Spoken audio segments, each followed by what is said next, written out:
यहाँ पर एक और सवाल भी उपस्थित होता है कि क्योंकि ये एक क्रिमिनल ऑफेंस है और क्रिमिनल ऑफेंस अगर ये है तो यहाँ पर केस वापस नहीं लिया जा सकता है।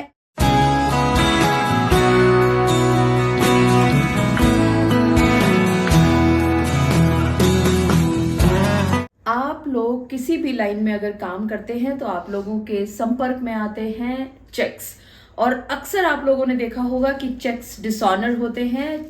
यानी कि बाउंस होते हैं। तो ऐसी स्थिति में क्या करना चाहिए, आज के इस वीडियो में मैं आप सभी के साथ चर्चा करूंगी। मैं एडवोकेट मोहिनी मोना आप सभी का पुनः स्वागत करती हूं और आप सभी देख रहे हैं आप सभी का पसंदीदा चैनल मोहिनी मोना एडवोकेट। अगर आपने मेरे इस चैनल को अभी तक सब्सक्राइब ना किया हो या आप मेरे इस चैनल के लिए नए हैं तो इसको जल्दी से जल्दी सब्सक्राइब कर दीजिएगा ताकि आपको इसी तरह के लीगल इंफॉर्मेटिव वीडियोस की नोटिफिकेशन सबसे पहले मिल सके। अब देखिए, आपके पास चेक्स आते ही आते हैं, चाहे आप किसी बिजनेस में हैं या आप कोई नौकरी कर रहे हैं या वैसे भी अगर आप नौकरी में भी नहीं हैं, बिजनेस भी नहीं कर रहे हैं, किसी और सिलसिले में आपके पास चेक आया है और वो चेक जब आपने अपने बैंक में लगाया तो वो चेक डिसऑनर या बाउंस हो गया। तो अब चेक बाउंस होने पर आप क्या करेंगे? सबसे पहले तो आप ये समझ लें कि आपके पास जब भी कोई व्यक्ति चेक देता है, मान लेते हैं कि ए ने बी को एक चेक दिया 5,000 रुपए का। सबसे पहले तो अपने बैंक में डिपॉजिट करने का समय सीमा आप सभी को पता होनी चाहिए। जैसे ही आपके पास चेक आता है उस चेक पर इशू करने की तारीख जो सबसे ऊपर लिखी होती है उसके 3 महीने के अंदर अंदर आपको वो चेक जमा करना होता है अपने खाते में। आपने समय में जमा कर दिया चेक लेकिन वो डिसऑनर हो गया, तो अब आप ये भी जान लीजिए कि अगर चेक बाउंस हो जाता है तो आपको नेगोशिएबल इंस्ट्रूमेंट एक्ट का सहारा लेना होगा, जिसमें सेक्शन 138 से लेकर के 142 तक सिर्फ और सिर्फ इन्हीं सब बातों का विस्तार से वर्णन किया है। और ये जो सारी चीजें हैं, ये जो सारी बातें हैं चेक डिसऑनर की, इनको इंसर्ट किया गया था, यानी इस चैप्टर को इंसर्ट किया गया था ईयर 1988 में। तो यहां पर आप सभी को ये भी समझ लेना होगा कि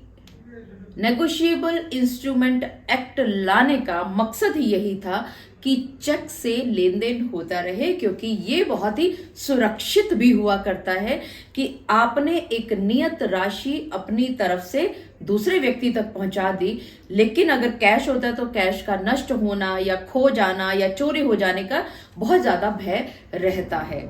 अब देखिए, आपने कोई भी आपके पास चेक आया है, आपने 3 महीने के अंदर उस चेक को अपने अकाउंट में जमा कर दिया। यहां जो ये चेक अगर किसी वजह से डिसऑनर होता है तो 3 मुख्य जो ग्राउंड हैं जिनकी वजह से ये चेक डिसऑनर होता है।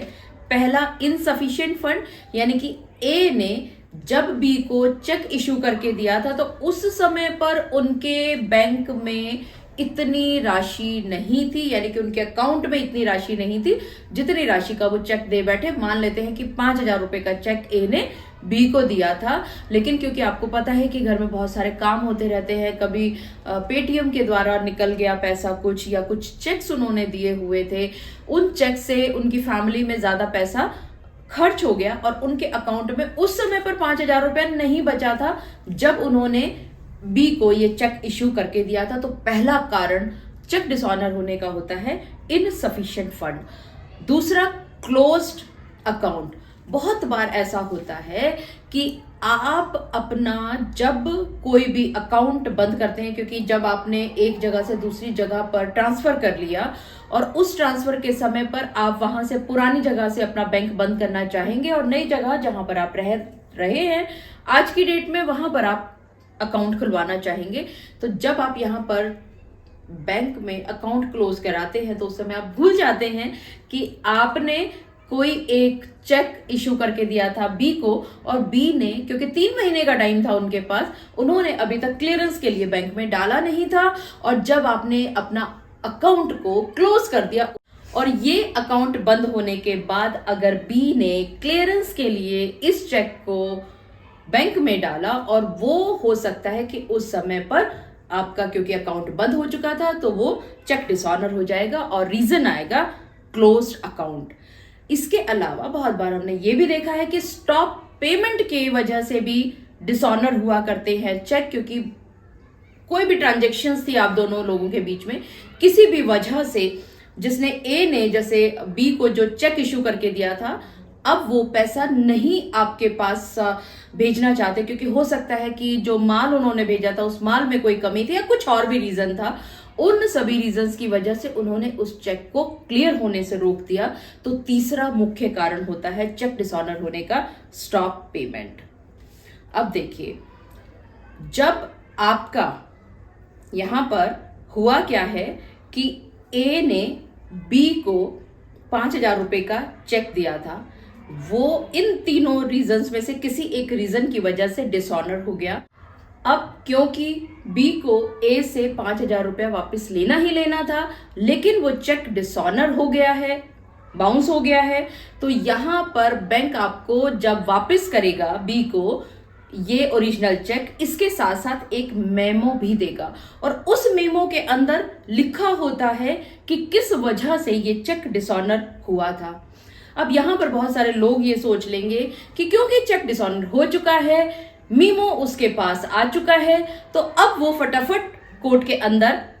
एक केस फाइल कर सकते हैं। नहीं, बिल्कुल भी नहीं, क्योंकि अगर आपका जैसे ही चेक डिसऑनर हुआ है तो आपको 1 महीने के अंदर अंदर आपको नोटिस भेजना होगा ए के पास कि इस वजह से, क्योंकि जो आपके पास मेमो आया है उसमें जो रीजंस लिखे हैं आप उसमें लिखेंगे कि ऐसे ऐसे ट्रांजेक्शन्स हुई थी, ऐसे ये चेक इशू हुआ था, चेक आपने फला फला तारीख को बैंक में जमा करा और फिर फला फला तारीख को ये डिसऑनर हो गया और ये मीमो आपके पास वापस आया है। और उस मीमो आपने जैसे ही उस मीमो को आपने एक्सेप्ट किया या आपके पास आया, उसके 1 महीने के अंदर अंदर आपको एक नोटिस इशू करना होगा बी को कि वो इस चेक की जो राशि है वो उनके पास 15 दिन के अंदर अंदर पहुंचा दे। यहां पर आपको यह भी जानना जरूरी होगा कि आप कोर्ट में सीधा चेक का केस फाइल नहीं कर सकते हैं, बल्कि आपको ये नोटिस देना जरूरी होगा, क्योंकि ये मैंडेटरी होता है। और इसका मकसद भी ये होता है क्योंकि बहुत बार ये भी देखा गया है कि ए ने जब ये चेक इशू करके दिया था बी को, जेन्युइनली उसको नहीं पता था, ऑनेस्ट था वो व्यक्ति, लेकिन किसी भी वजह से हो सकता है कि इनसफिशिएंट फंड, जैसे मैंने आपको शुरू में बताया, फैमिली ने थोड़े से पैसे ज्यादा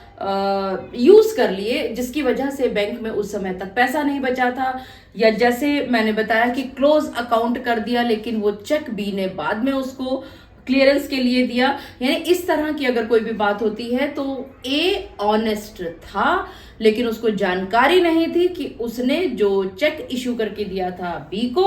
वो डिसऑनर हो चुका है। तो इस नोटिस के जरिए ए तक सूचना मिल जाएगी कि बी को उसने जो चेक दिया था वो चेक किसी वजह से या इस वजह से डिसऑनर हुआ है और 15 दिन के भीतर भीतर अब ए को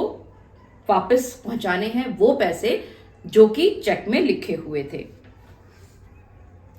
यहां 15 दिन की मोहलत देना मैंडेटरी है इस लीगल नोटिस में। अब 15 दिन की मोहलत बी के द्वारा ए को दी जा चुकी है तो 16वें दिन से ही कॉज ऑफ एक्शन शुरू हो जाता है बी के लिए कि अब वो कोर्ट में केस बकायदा फाइल कर सकता है। आपको ये भी समझना होगा, ये भी जानना होगा कि जब आप कोई भी चेक डिसऑनर का केस फाइल करते हैं under section 138 negotiable instrument act, तो 3-4 चीजें आपके पास बहुत जरूरी होनी चाहिए। पहला, वो ओरिजिनल चेक जो इशू किया था ए ने बी को और वो जो डिसऑनर हुआ है, उसके साथ साथ एक रिटर्न मीमो जो कि बैंक अधिकारी ने इशू करके दी थी कि किस रीजन से ये चेक डिसऑनर हुआ है। इसके साथ वो डिमांड नोटिस जो आपने इशू करके दिया था बी ने ए को, और उसके साथ साथ पोस्टल रिसीट भी दिखानी जरूरी होगी जिससे कि आप ये साबित कर पाए कि जो नोटिस आपने ए के पास पहुंचाया था वो उसके पास इतने इतने दिनों में पहुंच गया, ताकि आपका जो मैंडेटरी पीरियड है या जो कैलेंडर है आपका कि कैसे आपका 16वां दिन शुरू होता है, ये सब चीजें दिखाने के लिए आपको ये 3-4 चीजें दिखानी जरूरी होंगी। ये चेक डिसऑनर का case under section 138 negotiable instrument act के अंतर्गत फाइल किया जाता है। या तो ये जुडिशियल मजिस्ट्रेट जो फर्स्ट क्लास हो या मेट्रोपॉलिटन मजिस्ट्रेट के सामने ही इसको फाइल किया जा सकता है। ये एक क्रिमिनल ऑफेंस है और इस केस में एक्यूज को 2 साल तक की सजा और साथ में जो भी चेक राशि थी, जैसा कि मैं आपको एग्जाम्पल में बता रही थी 5,000 रुपया, तो 10,000 रुपया तक ए को लौटाना पड़ सकता है बी को, अगर वो केस कोर्ट में साबित कर पाए तो। यहां पर एक और सवाल भी उपस्थित होता है कि क्योंकि ये एक क्रिमिनल ऑफेंस है और क्रिमिनल ऑफेंस अगर ये है तो यहां पर केस वापस नहीं लिया जा सकता है। ऐसा आप सभी के या ऐसा आप में से बहुत सारे लोगों के दिमाग में आएगा, क्योंकि ये क्रिमिनल केस है, सिविल केस नहीं है। तो क्या अगर पहली ही तारीख पर ए उपस्थित होता है और आकर के वो कहता है कि मैं सारा का सारा चेक अमाउंट लौटाना चाहता हूं, तो क्या ऐसी स्थिति में ये सेटल हो सकता है क्या? मुझे पूरा विश्वास है कि आप सभी को मेरे आज के वीडियो के माध्यम से एक बात भली भांति पता चल गई होगी कि चेक डिसऑनर अक्सर हो जाया करता है जब आप किसी बिजनेस में हैं या आप नौकरी कर रहे हैं या कोई भी ट्रांजैक्शन जब 2 व्यक्तियों के बीच में होती है, तो चेक का लेन देन बहुत आम हुआ करता है। इसी तरह से किसी भी वजह से अगर चेक डिसऑनर हो जाता है तो इस पैसे को वापस लेने के लिए आपको क्या क्या स्टेप्स लेने होंगे, किन किन सावधानियों का ध्यान रखना होगा, आज के इस वीडियो से आपको अच्छी तरह से मालूम पड़ गया होगा। मुझे पूरा विश्वास है कि आप सभी को मेरा आज का वीडियो भी बहुत अच्छा लगा होगा। अगर आपको मेरा आज का वीडियो भी अच्छा लगा तो इसको लाइक, शेयर और कमेंट करना ना भूलिएगा। और हाँ, अगर आप मेरे इस चैनल के लिए नए हैं तो इसको जल्दी से जल्दी सब्सक्राइब कर दीजिएगा, ताकि आपको इसी तरह के लीगल इन्फॉर्मेटिव वीडियोस की नोटिफिकेशन सबसे पहले मिल सके। अपना और अपने परिवार का बहुत अच्छी तरह से ध्यान रखिएगा। Thank you, take care, bye bye.